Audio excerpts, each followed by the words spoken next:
Let's go back to the phones and take a question from Patricia in Layton, who has a question about transportation. Patricia, you're on the line. Hi. Hello, Patricia. Hi, Stanley. How are you doing? This Doing is great, kind of strange you. for me.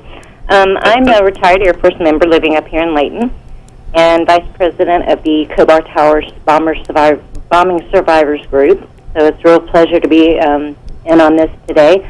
My question concerns the state of the roads in Utah, also the state of bridges that are quite old, the stability of those things, and do we have any kind of a feasible plan to upgrade, these systems that are risky?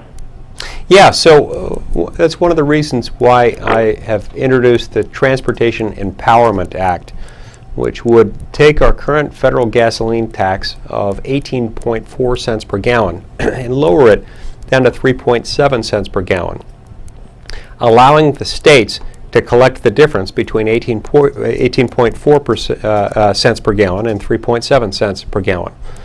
What the state could then do with that money is to figure out which of its bridges, which of its roads, which of its transportation infrastructure projects was most deserving and most in need of money.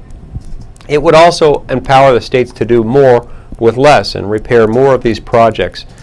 Because you see, when we take this money back to Washington, D.C., and we run it through Washington's filter, we return a portion of the money to the states, but we attach a whole bunch of regulations along with it. And what that does is it makes it more expensive and more time-consuming for the states to spend that money. Much more expensive than it would be if the states just held on to the money to begin with.